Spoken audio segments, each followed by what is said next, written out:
આપણા ગુરુવારના સંસ્કાર કેન્દ્રમાં આપ સર્વનું હાર્દિક સ્વાગત છે. સૂક્ષ્મ સત્તા સ્વરૂપે બિરાજમાન ગુરુ ભગવાનોને ઉપસ્થિતિમાં આપણે આજના સંસ્કાર કેન્દ્રનો પ્રારંભ કરીશું પ્રાર્થનાથી. ત્યારબાદ મૌન મંત્ર જાપ, ત્યારબાદ શાસ્ત્ર વાંચન અને ત્યારબાદ ભજન કીર્તન. તો સૌને સસ્નેહ વંદન કરતા આપણે આજના સંસ્કાર કેન્દ્રનો પ્રારંભ કરીશું. આપણી વૈદિક પ્રાર્થના લકુલિશ પરંપરાની પ્રાર્થનાથી પ્રારંભ કરીશું. ઓમ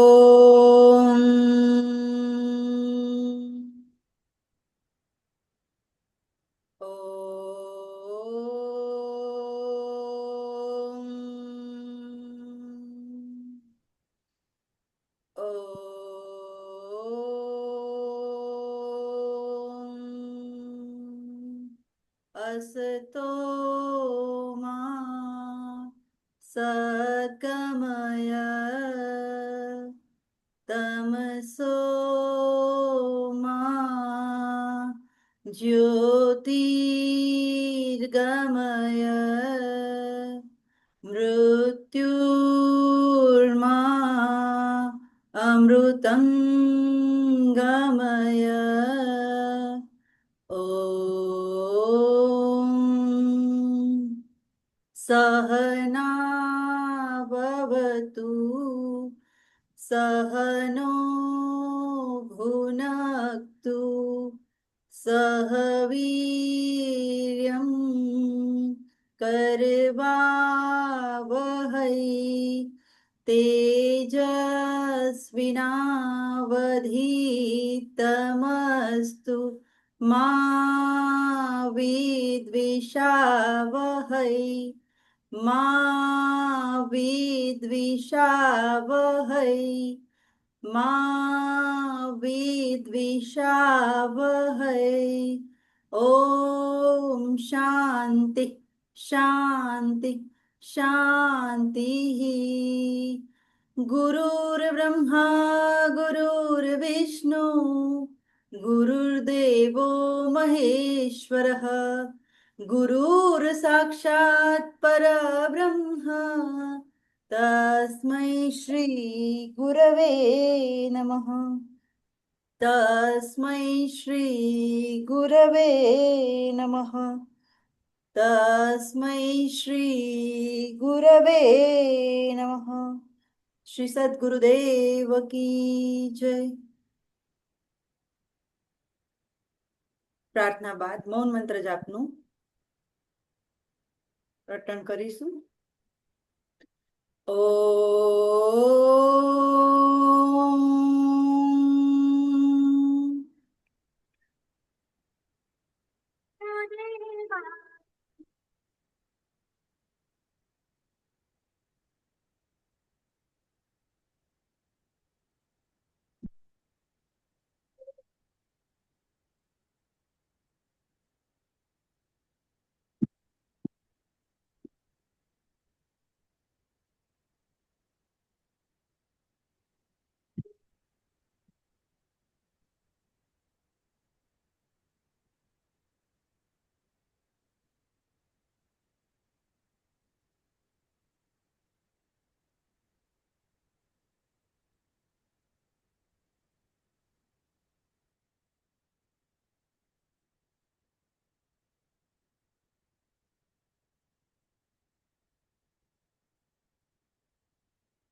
વાસુદેવાય નમઃ.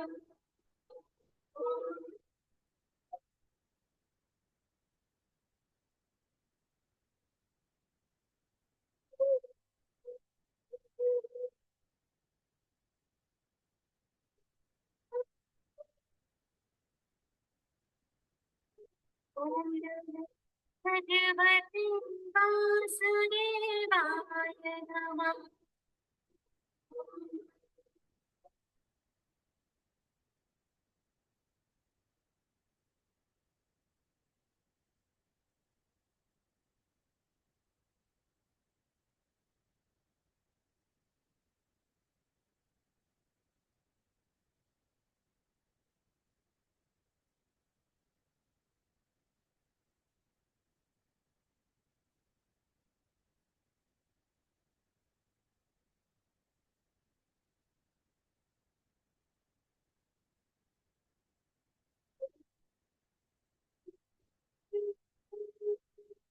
મૌન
મંત્ર જાપ બાદ આપણે શાસ્ત્રનું વાંચન શરૂ કરીશું.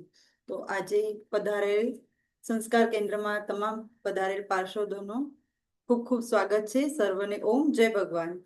શ્રી સદગુરુદેવ કી જય. આપણું વાંચન ચાલુ છે, શિષ્ય કેવા બનશો. તો ગુરુજીની જે આ આપણી પાસે પુસ્તિકા છે એમાંથી આપણે વાંચન ચાલુ છે. તો વાંચનને આગળ ચાલુ કરીશું. એમાં આપણે આગળ જોયું હતું કે સમર્પણ ભાવનું ઉદાહરણ. તો સમર્પણ કેવું હોવું જોઈએ? ગુરુજીના એક ભજનની એક કડીને આધારે એમને ઘણું બધું આપણને આગળ આપ્યું. તો સમર્પણ કેવું હોવું જોઈએ? એક ગુરુ એમ કે તમારે આ કરવાનું છે, તો શિષ્યનો બીજો કોઈ પ્રશ્ન હોતો નથી. તો એવા આપણે અધિકારી શિષ્ય અને ગુરુના વચનોને સાંભળી અને એનું પાલન કરનારા એવા શિષ્યનું એક ઉદાહરણ જોયું. હવે જોઈશું આગળ કે શ્રવણ કેમ કરવું. તો ટોપિક છે શ્રવણ કેમ કરવું. ભજનનું બીજું વાક્ય છે શ્રવણ કરો ઉપદેશ. ગુરુ આપણને જે કંઈ ઉપદેશ આપે છે એનું બરાબર શ્રવણ કરવું જોઈએ.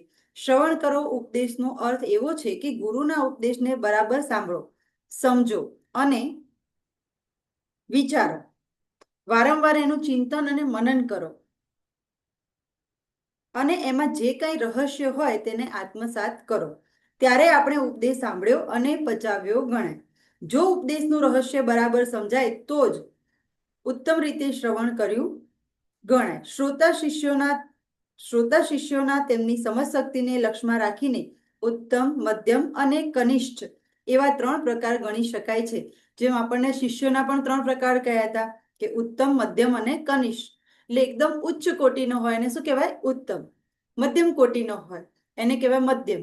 અને કનિષ્ઠ એટલે એકદમ નીચે એટલે કે અધમ કોટીનો હોય એને કહેવાય કનિષ્ઠ. તો એમાં આપણને આગળ ગુરુદેવે એક્ઝામ્પલ દ્વારા બતાવ્યું કે 3 અલગ અલગ પ્રકારના શિષ્યો હોય. એમાં ઉત્તમ કયો શિષ્ય હતો, મધ્યમ કયો હતો અને કનિષ્ઠ કયો હતો. તો અહીંયા આગળ પણ કહે છે કે આની પણ છે, બરાબર છે. તો શ્રોતા શિષ્યોને તેમની સમજ શક્તિને લક્ષ્યમાં રાખીને ઉત્તમ, મધ્યમ અને કનિષ્ઠ એવા 3 પ્રકાર ગણી શકાય. આ 3 પ્રકારના શ્રોતાઓ કેવા હોય તે એક ઉદાહરણ દ્વારા આપણને સમજાવે છે. જો પહેલા શિષ્યો આવા 3 પ્રકારના હતા તો એનું ઉદાહરણ આવ્યું. હવે શ્રોતા એટલે કે સાંભળનારા. તમે કોઈ પણ વસ્તુ શ્રવણ કરો છો એટલે કે સાંભળો છો, તો આપણે જે સાંભળનાર છે એને શ્રોતા કહેવાય, બરાબર. અને બોલનાર હોય એને વક્તા કહેવાય. તો અહીંયા શ્રોતાની પણ 3 કેટેગરી બતાવી છે. તો હવે આવો આપણે એ જોઈએ કે એમણે શ્રોતાની 3 કેટેગરીને કયા ઉદાહરણથી સમજાવી છે. તો 3 પૂતળીઓનું ઉદાહરણ. એક રાજા હતો, એને એક પુત્રી હતી. એ રાજકુમારી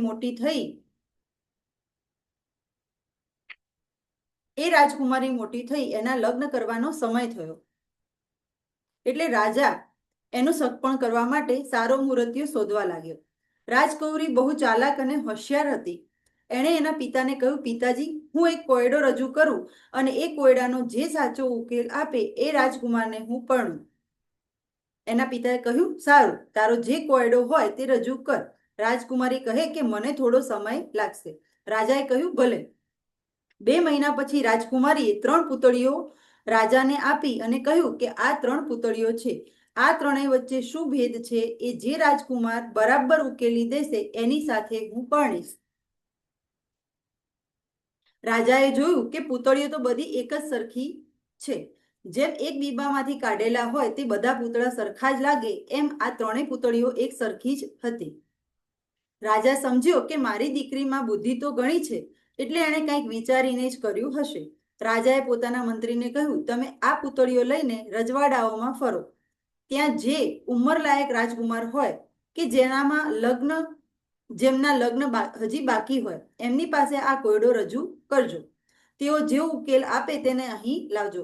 જેનો ઉકેલ મારી રાજકુમારીને મંજૂર હશે એની સાથે એ લગ્ન કરશે. મંત્રી 3 પૂતળીઓ લઈને આસપાસના રજવાડાઓમાં ફરવા માંડ્યા. ઘણાએ રજવાડા ફરી ચૂક્યા. કેટલાક રાજકુમારોએ કોયડાનો ઉકેલ આપવાની કોશિશ કરી પણ નિષ્ફળ રહ્યા. પૂતળીઓ આબેહૂબ સરખી જ હતી એટલે કોઈ એનો ભેદ બતાવી શકતા નહોતા. પણ દુનિયામાં શેરની ઉપર સવા શેર હોય જ છે. ફરતા ફરતા એક રાજ્યમાં મંત્રી ગયા. ત્યાંનો રાજકુમાર ઘણો ચતુર હતો. એણે દરખાસ્ત સાંભળી મંત્રીને કહ્યું, હું પૂતળીઓને જોઈને તરત જ ઉકેલ નહીં કહું. 3 પૂતળીઓ મારી પાસે એકાદ દિવસ રાખું અને એની પાક્કી તપાસ કરીને પછી હું એનો ભેદ બતાવું. મંત્રી કહે, કાંઈ વાંધો નહીં, રાખો. રાજકુમાર એ પૂતળીઓ પોતાના નિવાસખંડમાં લઈ ગયો. એણે 3 પૂતળીઓ ધારી ધારીને જોઈ. ઘણા સમય સુધી જોયું પણ કંઈ ઉકેલ મળે નહીં. બધી સરખી જ લાગતી. બીજા દિવસનું સવાર થવા આવ્યું છતાં કંઈ ઉકેલ મળ્યો નહીં. છેલ્લે એણે ઉગતા સૂર્યના પ્રકાશમાં 3 પૂતળીઓને બારીકાઈથી તપાસી ત્યારે એને ખ્યાલ આવ્યો કે દરેક પૂતળીના કાનમાં એક ઝીણું કાણું હતું. ફક્ત સોયની અણી એની અંદર ઘૂસી શકે એટલું ઝીણું. બહુ કાળજીપૂર્વક જોવામાં ન આવે તો એ કાણું દેખાય પણ નહીં. રાજકુમારને એમ થયું કે આ બધી પૂતળીના કાનમાં કાણા છે, એમાં જ કદાચ કાંઈક ભેદ હોય. એણે એક પાતળો તાર લીધો અને એક પૂતળીના કાનમાં એ તાર ખોસ્યો. તાર તો પોલાણ હતું એટલે અંદર ચાલ્યો ગયો અને સીધો જ પૂતળીના બીજા કાનમાંથી નીકળ્યો. પછી એણે બીજી પૂતળીના કાનમાં પણ તાર ખોસ્યો. એ પણ અંદર ઘૂસી ગયો, પરંતુ એ પૂતળીના બીજા કાનમાંથી નીકળવાને બદલે મોઢામાંથી નીકળ્યો. પછી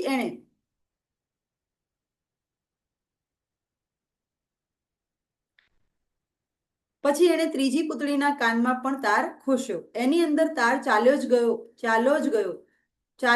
નીકળ્યો જ નહીં અને તાર ખૂટી ગયો. હવે રાજકુમાર પૂતળીઓનો ભેદ પામી ગયો. સવારમાં રાજ દરબાર ભરાયો ત્યારે પેલા મંત્રી પણ હાજર હતા. રાજાએ રાજકુમારને પૂછ્યું, કુમાર, હવે તમે ભેદ ઉકેલ્યો હોય તો કહો. રાજકુમાર કહ્યું, મેં પૂતળીઓના ભેદ ઉકેલી લીધો છે. 3 પૂતળીઓમાંથી આ પૂતળી શ્રેષ્ઠ છે. એમ કહીને જે પૂતળીમાંથી તાર નીકળ્યો જ નહીં એ પૂતળીને આગળ ધરી. પછી જે પૂતળીના મોઢામાંથી તાર નીકળ્યો હતો તેને બતાવતા કહ્યું, આ મધ્યમ છે.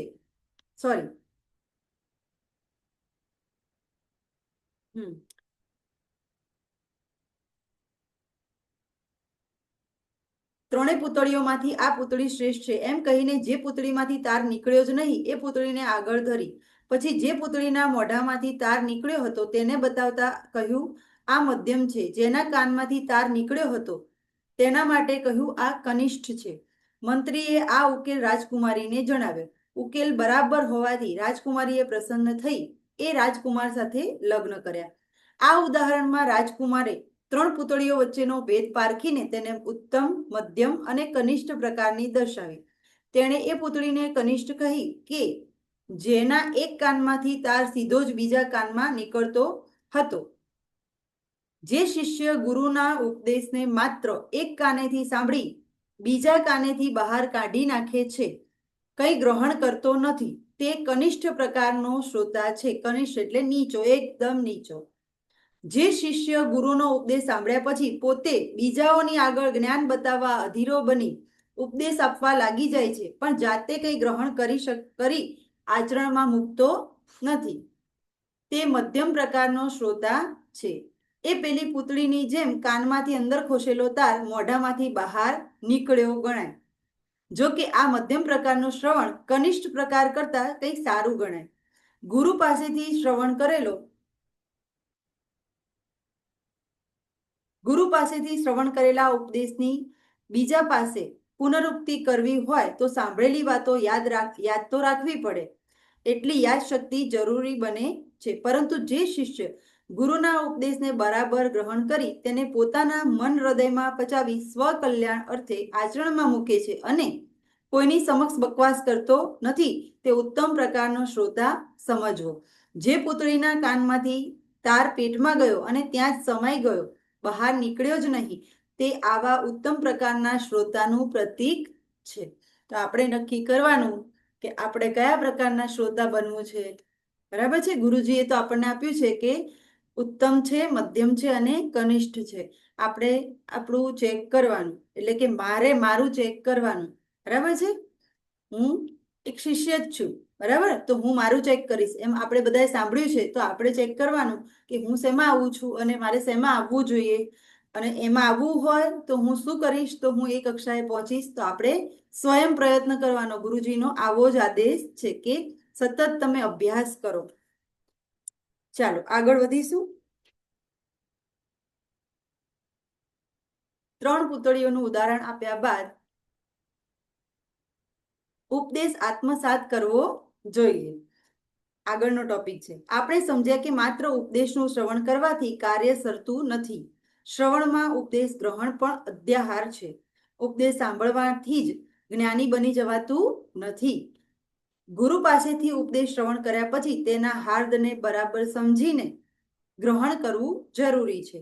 ઉપદેશ ગ્રહણ કરીને એને જીવનમાં એટલે કે આચરણમાં ઉતારવામાં આવે ત્યારે ઉપદેશને આત્મસાત કર્યો કહેવાય.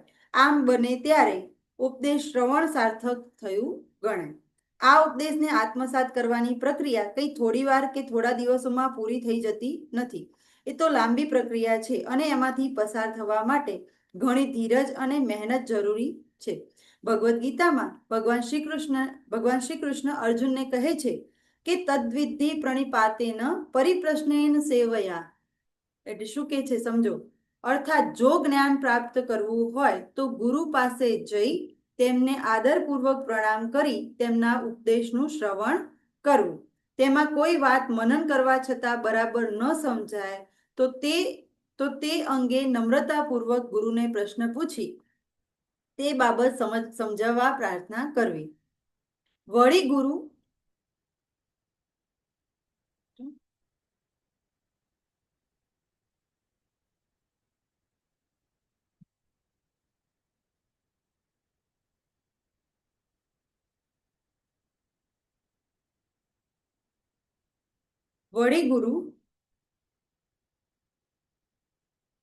વળી ગુરુ પ્રસન્ન થઈને પ્રશ્નોના ઉત્તરો દ્વારા ગૂઢ આધ્યાત્મિક રહસ્યો સમજાવે તે માટે તેમની ભાવપૂર્વક સેવા પણ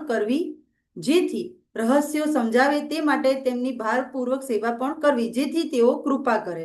આ ગુરુગમ્ય આધ્યાત્મિક જ્ઞાન મેળવવાની સંપૂર્ણ પ્રક્રિયા છે.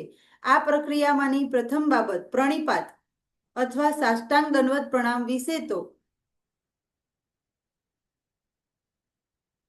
આપણે આગળ સમજ્યા છીએ. બીજી બાબત છે પરિપ્રશ્ન. આ પરિપ્રશ્નને જરા વિશેષ સમજવાની જરૂર છે, કારણ કે ઉપદેશ ગ્રહણ કરવાની પ્રક્રિયામાં એ ઘણું મહત્વનું અંગ છે. હવે સમજીએ કે પરિપ્રશ્નેન શું છે. તો પરિપ્રશ્નેન એટલે શું? હવે નવો ટોપિક છે. પ્રથમ આપણે પરિપ્રશ્ન કેમ કરાય, શા માટે કરાય એ સમજવાનું છે. આપણે હજી બાળપોથીમાં ભણતા હોઈએ અને સીધો જ પીએચડી થઈ જવાનો પ્રશ્ન ન પૂછાય. આરંભમાં તો એ જ ઉત્તમ છે કે ગુરુ પાસે જાઓ અને પ્રશ્ન જ ન પૂછો, કોરી પાટી લઈને જ જાઓ. ગુરુ જે કંઈ પણ ઉપદેશ આપે એ સાંભળ્યા જ કરો. મહિનો સાંભળો, 2 મહિના સાંભળો, 6 મહિના સાંભળો, 1 વર્ષ સાંભળો, 2 વર્ષ સાંભળો અને એમનો ઉપદેશ યથાશક્તિ ગ્રહણ કરો. એના ઉપર તમામ પરિપ્રેક્ષ્યમાં વિચાર કરો. બુદ્ધિથી એને બરાબર સમજવાનો પ્રયત્ન કર્યા પછી જે કંઈ બરાબર ન સમજાયું હોય એ વિશે જ ગુરુને પૂછો. એનું નામ પરિપ્રશ્ન છે. પરિપ્રશ્ન જેમ ફાવે તેમ ન પૂછાય. બહુ વિચાર કરીને નમ્રતાપૂર્વક શીખવાની જિજ્ઞાસાથી પૂછાય. પરિપ્રશ્ન અંગે એક વાર્તા કહું. ફરી ગુરુજી એક પરિપ્રશ્ન માટે આપણને એક વાર્તા કહે છે, બરાબર? અલગ અલગ અલગ અલગ કેટલા બધા ઉદાહરણો આપણને આપ્યા. આની વચ્ચે એક સૂચના આપી દઉં કે જેને પણ ભજન ગાવાના છે એ અહીંયા ચેટ બોક્સમાં નામ લખી દો પોતાના, જેથી કરીને નેક્સ્ટ નવી લિંક જ્યારે આપને મોકલું તો એ વખતે લેતા ફાવે, બરાબર? તો નામ લખી દો જેને પણ ભજન ગાવાના છે. સોરી, આગળ વધીશું. ગુરુ જે કંઈ પણ ઉપદેશ આપે એ સાંભળ્યા જ કરો. મહિનો સાંભળો, 2 મહિના સાંભળો, 6 મહિના સાંભળો, 1 વર્ષ સાંભળો, 2 વર્ષ સાંભળો અને એમનો ઉપદેશ યથાશક્તિ ગ્રહણ કરો. એના ઉપર તમામ પરિપ્રેક્ષ્યમાં વિચાર કરો. બુદ્ધિથી એને બરાબર સમજવાનો પ્રયત્ન કર્યા પછી જે કંઈ બરાબર ન સમજાયું હોય એ વિશે જ ગુરુને પૂછો. એનું નામ પરિપ્રશ્ન છે. પરિપ્રશ્ન જેમ ફાવે તેમ ન પૂછાય. બહુ વિચાર કરીને નમ્રતાપૂર્વક શીખવાની જિજ્ઞાસાથી પૂછાય. પરિપ્રશ્ન અંગે એક વાર્તા કહું. એક ગુરુ શિષ્યોને ઉપદેશ આપતા હતા કે આપણા માનવ જન્મનો છેવટનો ઉદ્દેશ તો મોક્ષ પ્રાપ્તિ જ હોવો જોઈએ. આવો અમૂલ્ય દેહ મળ્યો છે તો તમે બધા એવી આરાધના કરો કે જેથી મોક્ષ પ્રાપ્તિ થાય. આ સ્થૂળ દેહમાં બહુ મોહ ન રાખશો. સ્થૂળ દેહ તો નાશવંત છે. મર્યા પછી એ દેહની શું કિંમત છે? માટે આ દેહ ઉપર બહુ મોહ રાખવો નહીં અને ભગવાનની ભક્તિ કરવી. આ પ્રમાણે ઉપદેશ આપતા હતા ત્યાં વચ્ચે જ એક શિષ્ય જરા ઉતાવળિયા થઈને પ્રશ્ન પૂછ્યો. કેટલાક શિષ્યો એવા અધીરા હોય છે કે ગુરુને પૂરું બોલવા ન દે અને વચ્ચેથી જ પ્રશ્ન પૂછી નાખે. ગુરુએ હજી વાક્ય પણ પૂરું ન કર્યું હોય ત્યાં તો પોતે બોલી પડે. એક એવો જરા ઉતાવળિયો શિષ્ય હતો. તેણે પૂછ્યું, ગુરુજી, આપણો આ દેહ મરી જાય તો આત્મા ક્યાં જાય? મારા જેવો હશે ઉતાવળિયો, બરાબર? ગુરુજી, આપણો આ દેહ મરી જાય તો આત્મા ક્યાં જાય? ગુરુએ કહ્યું કે ભાઈ, દેહ મરી જાય છે પણ આત્મા તો અમર છે. એટલે આત્માની ગતિ તો આપણા કર્મ પ્રમાણે થાય. જો શુભ કર્મો કર્યા હોય તો સ્વર્ગે જાય, અશુભ કર્મો કર્યા હોય કે પાપ કર્મો કર્યા હોય તો નરકે પણ જાય. જો ઉપાસના કે સાધના કરી હોય તો ભગવાનની પ્રાપ્તિ પણ થાય, મોક્ષ મળી જાય. શિષ્ય આગળ પૂછ્યું, ગુરુજી, આપ મરી જશો ત્યારે ગુરુજી, આપ મરી જશો ત્યારે આપનો આત્મા ક્યાં જશે? જુઓ, પ્રશ્ન તો પૂર્વના અનુસંધાનમાં જ છે. વાતનું અનુસંધાન તૂટ્યું નથી, પણ આપણે સમજી શક્યા કે આ પરિપ્રશ્ન ન કહેવાય. એમ કહ્યું ને કે પરિપ્રશ્ન એટલે એવો હોવો જોઈએ કે જેનાથી તમે કંઈક શીખી શકો, બરાબર? તો કહે છે કે પ્રશ્ન એના અનુસંધાનમાં છે, પરંતુ આ પરિપ્રશ્ન ન કહી શકાય. ગુરુજી, આપ મરી જશો ત્યારે આપનો આત્મા ક્યાં જશે? જુઓ, પ્રશ્ન તો પૂર્વના અનુસંધાનમાં જ છે. વાતનું અનુસંધાન તૂટ્યું નથી, પણ આપણે સમજી શક્યા કે આ પરિપ્રશ્ન ન કહેવાય, ગાંડો પ્રશ્ન કહેવાય. છતાં ગુરુએ શાંતિથી ઉત્તર આપ્યો, એ તો હું જાણતો નથી. આ સાંભળી શિષ્ય બોલ્યો, ગુરુજી, એવું તે કંઈ હોય? આપ તો આત્મ સાક્ષાત્કારી પુરુષ છો. આપને ન ખબર હોય એવું તો કેમ બને? ગુરુએ જરાય અકળાયા વિના શાંતિથી કહ્યું, હજી હું મરું ત્યારે મને ખબર પડે ને કે મારે મૃત્યુ પછી ક્યાં જવાનું છે. આ પરિપ્રશ્નો ન કહેવાય. ગુરુને આવા પ્રશ્નો ન પૂછાય. સમજી વિચારીને પ્રશ્નો પૂછવા જોઈએ. આપણા ઘણા ઉપનિષદો અને પુરાણો પ્રશ્નોત્તર સ્વરૂપે જ લખાયા છે. એ બધામાં પરિપ્રશ્નો છે. એ બધા પ્રશ્નો આધ્યાત્મિક ઉન્નતિ માટેના છે. ખરેખર તો આપણે એ શાસ્ત્ર ગ્રંથોનો બરાબર અભ્યાસ કરીએ તો પરિપ્રશ્નો કરવાની જરૂર રહે તેમ નથી. ઋષિ મુનિઓએ એ શાસ્ત્રો પ્રશ્નોત્તર રૂપે એટલા માટે લખેલા છે કે એમાંથી આપણને માર્ગદર્શન મળી રહે કે પરિપ્રશ્ન કેવો હોય. એવા પરિપ્રશ્નો તો આપણે કરતા જ નથી. આપણે તો સામાન્ય પ્રશ્નો જ કરતા હોઈએ છીએ. વળી આપણા મોટા ભાગના પ્રશ્નો આધ્યાત્મિક નહીં પણ વ્યવહારિક જ હોય છે. કહેવાય છે કે એકવાર મોહમ્મદ પૈગંબર સાહેબ પાસે એક સામાન્ય માણસ ગયો અને એની જિંદગીના દુન્યવી દુખડા રોયા. એટલે કહ્યું, તે બહુ દુઃખી છે, તેને નોકરી નથી, તેનું કુટુંબ મોટું છે, એ બધાને ખવડાવવાનો જીવાડવાનો પ્રશ્ન છે. ધંધો વ્યાપાર કરવાની એને સૂઝ પડતી નથી, એને કશું સૂઝતું નથી. માટે પૈગંબર સાહેબે એને સુખી થવાનો કોઈ માર્ગ દેખાડવો જોઈએ. મોહમ્મદ પૈગંબર સાહેબની આંખમાં તેનું દુઃખ સાંભળીને જળજળિયા આવી ગયા. પછી તેના પ્રત્યે સહાનુભૂતિ દર્શાવતા એને કહ્યું, ભાઈ, મને તારા પર દયા તો આવે છે, પણ મુશ્કેલી એ છે કે હું તને કંઈ સહાય કરી શકું એમ નથી. પેલો માણસ તો આ સાંભળી આશ્ચર્યમાં પડી ગયો. એણે કહ્યું, અરે હોય, તમે તો પૈગંબર સાહેબ કહેવાઓ. આટલા બધા લોકો તમારી પાસે આવે છે અને તમે બધાને માર્ગદર્શન આપીને એમનું કલ્યાણ કરો છો, તો શું મારું આટલું કામ નહીં કરી શકો? એવું બને જ નહીં. મોહમ્મદ પૈગંબર સાહેબે કહ્યું, મેં તો રૂહાની બાતો કા મુર્શિદ હું, મજાજી બાતો કા નહીં. એટલે કે હું તો આધ્યાત્મિક બાબતોનો ગુરુ છું, દુન્યવી બાબતોનો નહીં. આ નાનકડી વાત છે, પણ તેમાં બહુ સત્ય સમાયેલું છે. આપણે આધ્યાત્મિક ગુરુ પાસે દુન્યવી વાતો કહીએ તે યોગ્ય નથી. આપણા ગુરુ જો આપણને મળ્યા હોય તો એની પાસે આધ્યાત્મિક ઉન્નતિ કેવી રીતે કરવી એના માટે માર્ગદર્શન લેવું જોઈએ, ન કે દુનિયાના દુઃખો એમની સામે પ્રગટ કરી અને એનું સોલ્યુશન માંગવું જોઈએ. જેને આધ્યાત્મિક સાધના કરશે એના સંસારી દુઃખો પણ આપમેળે કપાઈ જશે. બરાબર છે? એટલે કે ક્ષીણ થશે. હવે આપણી પાસે છે 10 મિનિટ છે આ લિંક પૂરી થવામાં, તો આ ટોપિક આગળનો પૂરો કરી લઈએ. નવો ટોપિક છે પરિપ્રશ્નો દ્વારા ગુરુ પણ પરીક્ષા કરે છે. તમે કેવા પ્રશ્નો પૂછો છો ને એનાથી તમારા ગુરુને પણ ખબર પડે કે તમારા અંદર શું ચાલી રહ્યું છે, હે ને? તો અહીંયા તો આપણે જોયું કે મોહમ્મદ પૈગંબર સાહેબ પાસે કોઈ જઈને એના સંસારી દુઃખોની વાત કરી, કોઈ આધ્યાત્મિક પ્રશ્ન પૂછ્યા નહીં કે મારે આધ્યાત્મિક પ્રગતિ કેવી રીતે કરવી જોઈએ, સાધના કેવી રીતે કરવી જોઈએ. એમ આપણે બધા પણ આ યોગ માર્ગ ઉપર આવ્યા છીએ તો આપણે કઈ પ્રગતિ કરવાની છે? આધ્યાત્મિક પ્રગતિ કરવાની છે. ઠીક છે? બીજી લિંક આ પતશે એટલે બીજી લિંક પણ આવી જશે. જયશ્રીબેન અને નૈનાબેનનું નામ છે ભજનમાં. નેક્સ્ટ પછી બીજા લખી દેજો. ઠીક છે? પરિપ્રશ્નો દ્વારા નવો ટોપિક લઈએ છે. પરિપ્રશ્નો દ્વારા ગુરુ પણ પરીક્ષા કરે છે. માત્ર શિષ્ય જ પરિપ્રશ્નો પૂછવાના હોય છે એવું નથી. ગુરુ પણ ક્યારેક આપણને એવા પરિપ્રશ્નો પૂછીને આપણી પરીક્ષા લે છે. તે અંગે એક ઉદાહરણ આપવું.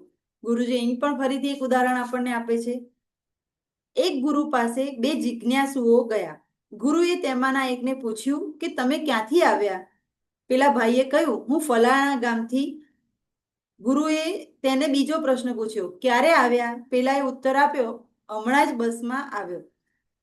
ગુરુએ ત્રીજો પ્રશ્ન કર્યો, કેમ આવ્યા? તેણે જવાબ આપ્યો કે આપના દર્શન માટે અને કંઈક માર્ગદર્શન મળે તો લેવા. પ્રશ્નો સામાન્ય છે અને ઉત્તરો પણ સામાન્ય છે.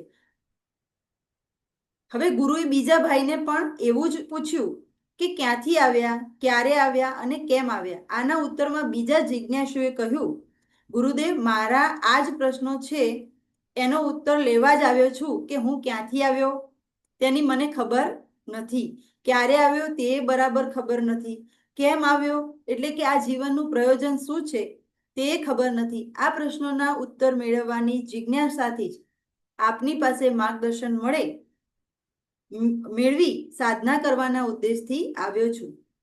માટે કૃપા કરીને મને આપના શિષ્ય તરીકે અપનાવો અને દીક્ષા આપો. ગુરુએ તેમને કહ્યું, સારું, તું અહીં આશ્રમમાં રહે, હું તને સાધના અંગે માર્ગદર્શન આપીશ. અને પેલા ભાઈને કહ્યું કે તમે પાછા જાઓ અને ઘેર રહીને જે કરો છો તે જ કરો. આ ઉદાહરણ પરથી સમજાશે કે ગુરુ પણ પરિપ્રશ્ન કરી શકે છે. આપણને તેના ઉત્તરો આપતા આવડવું જોઈએ. માત્ર પરિપ્રશ્નો પૂછતા આવડે એટલું જ પૂરતું નથી. પરિપ્રશ્નો પૂછાય ત્યારે તેના ઉત્તરો આવડવા જોઈએ. પરિપ્રશ્ન માત્ર શિષ્ય તરફથી જ કરવામાં આવે તેવું નથી. એમાં માત્ર 1 વે જેવું નથી, પરંતુ 2 વે જેવું છે. 1 વે એટલે એક જ વ્યક્તિ પ્રશ્ન પૂછે, એક જ વ્યક્તિ એનો જવાબ આપે. 2 વે એટલે એક પૂછે અને બીજો જવાબ આપે, બીજો પૂછે અને સામેવાળો જવાબ આપે. That is 2 way. શિષ્ય એમાં માત્ર 1 વે જેવું નથી, પરંતુ 2 વે જેવું છે. ગુરુ તરફથી પણ શિષ્યને પરિપ્રશ્ન કરવામાં આવે છે. શિષ્ય જિજ્ઞાસાથી શીખવાના હેતુથી પરિપ્રશ્ન કરે છે, જ્યારે ગુરુ શિષ્યની પરીક્ષા કરવાના હેતુથી પરિપ્રશ્ન કરે છે. આમ પરિપ્રશ્નો બેવડા હેતુવાળા હોય છે. તેમાં એક તરફ જ્ઞાન મેળવવાની જિજ્ઞાસા સમાયેલી હોય છે તો બીજી તરફ પરીક્ષા પણ સમાયેલી હોય છે. પરંતુ શિષ્ય માત્ર જ્ઞાન મેળવવા પરિપ્રશ્નો પૂછવા જોઈએ, ગુરુની પરીક્ષા કરવા માટે નહીં. પરીક્ષા કરવાનું કાર્ય ગુરુનું છે, શિષ્યનું નહીં. વિદ્યા પ્રાપ્તિ અર્થે ગુરુ સેવા પણ જરૂરી છે. નવો ટોપિક છે, વિદ્યા પ્રાપ્તિ અર્થે ગુરુ સેવા પણ જરૂરી છે. ઓકે. ભગવદ્ ગીતામાં કહ્યા પ્રમાણે ગુરુ પાસેથી જ્ઞાન મેળવવા માટે પ્રણિપાત અને પરિપ્રશ્ન ઉપરાંત જે ત્રીજી વસ્તુની આવશ્યકતા રહે છે તે છે સેવા અર્થાત શુશ્રૂષા. આપણે ગુરુની શુશ્રૂષા અર્થાત સેવા કરીએ તો એનાથી ગુરુની પ્રસન્નતા પ્રાપ્ત થાય. પ્રણિપાત એ સમર્પણ ભાવના છે. આપણે શરીર, મન, બુદ્ધિ અને અહંકાર ગુરુ ચરણે સમર્પિત કરીને પરિપ્રશ્ન દ્વારા ગુરુ પાસેથી જિજ્ઞાસાપૂર્વક જ્ઞાન મેળવવાનું છે. પણ માત્ર પ્રણિપાત કરવાથી અને પરિપ્રશ્ન કરવાથી ગુરુ આપણને જ્ઞાન નહીં આપી દે. એ તો શુશ્રૂષા દ્વારા જો તેઓને પ્રસન્ન કરી શકાય તો જ મળે. આ એક જોગવાઈ પૂર્ણ કરવી તે અતિ જરૂરી છે. એ વિના ગુરુ પાસેથી ગૂઢ વિદ્યા મળે તે અસંભવ છે.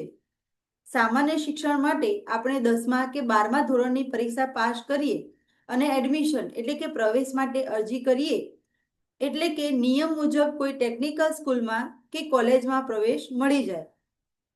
પરંતુ ગુરુ સંચાલિત આધ્યાત્મિક સ્કૂલ કે કોલેજમાં ગમે તેટલી ઉચ્ચ પરીક્ષા પાસ કરી હશે તો પણ ગુરુની પ્રસન્નતા પ્રાપ્ત કર્યા વિના એડમિશન નહીં મળે. તેમાં એડમિશન મેળવવું એટલું સહેલું નથી. એટલે ગુરુની સમક્ષ માત્ર પ્રણિપાત અને પરિપ્રશ્ન કરવાથી જ એડમિશન મળી જતું નથી. એ એડમિશન માટેની ખરી ચાવી છે શુશ્રૂષા એટલે કે સેવા છે. એટલે તો શાસ્ત્રો પણ એમ કહે છે કે જ્યાં સુધી ગુરુની સેવા ન કરો, શુશ્રૂષા ન કરો ત્યાં સુધી તમને આધ્યાત્મિક વિદ્યા પ્રાપ્ત નહીં થઈ શકે. આવી ગુરુગત વિદ્યા પ્રાપ્ત કરવા માટે ગુરુની શુશ્રૂષા કરનારા અનેક શિષ્યોની કથાઓ આપણા પુરાણોમાં મળી આવે છે. તેમાં આરુણી, ઉપમન્યુ, કૌત્સ વગેરે છે. આ બધા શિષ્યોએ ગુરુની અસાધારણ શુશ્રૂષા કરીને આધ્યાત્મિક વિદ્યા પ્રાપ્ત કરી હતી. તેમાંથી અહીં ઉપમન્યુએ કરેલી શુશ્રૂષાનું એક ઉદાહરણ કહીશ. આપણે આના પછીના સંસ્કાર કેન્દ્રમાં આપણે ઉપમન્યુએ જે ગુરુની સેવા કરી છે એટલે કે એનો ટોપિક છે ઉપમન્યુએ કરેલી કઠિન ગુરુ સેવા. એ ટોપિક નેક્સ્ટ આપણે સંસ્કાર કેન્દ્રમાં લઈશું. હવે શરૂ થશે આપણો ભજનોનો દોર અને અહીંયા આપણી મીટિંગ જે છે એમાં આપણે અહીંયાથી ભજન શરૂ કરી દઈએ. બરાબર છે. નેક્સ્ટ હજી 4 મિનિટ છે આપણી પાસે. તો પહેલા હું નયનાબેનને વિનંતી કરીશ કે પધારો અને તમારું ભજન રજૂ કરો. ત્યારબાદ જે પણ તૈયાર છો એ નેક્સ્ટ મીટિંગની લિંક આવે એની અંદર પોતાનું ભજન શરૂ કરશે. નયનાબેન પછી હંસાબેન, બીજા જેને પણ ગાવાનું છે રેડી રહેજો. ઠીક છે. પધારો નયનાબેન, આપનું સ્વાગત છે અને આપનું ભજન પ્રસ્તુત કરો. ઓમ જય ભગવાન.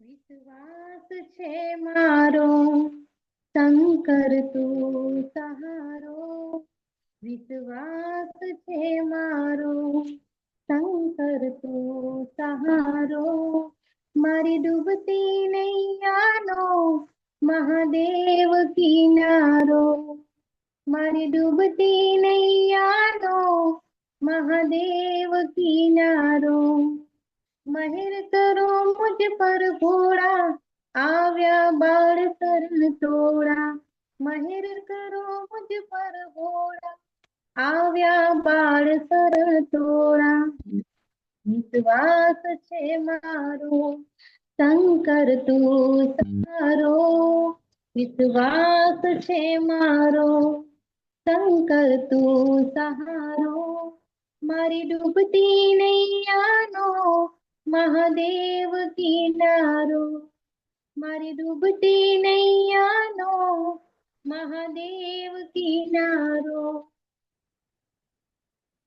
આવી છું તારા ચરણે રાખજે ભોળા શરણે, અમને તો આશા તારી સુણજે વિનંતી મારી, આવી છું તારા ચરણે રાખજે ભોળા શરણે, અમને તો આશા તારી સુણજે વિનંતી મારી.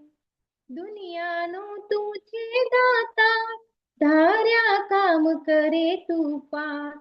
દુનિયાનું તું છે દાતા, ધાર્યા કામ કરે તું પાર.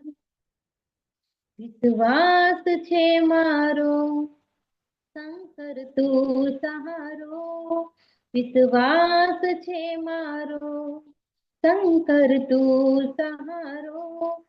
મારી ડૂબતી નૈયાનો મહાદેવ કિનારો. મારી ડૂબતી નૈયાનો મહાદેવ કિનારો.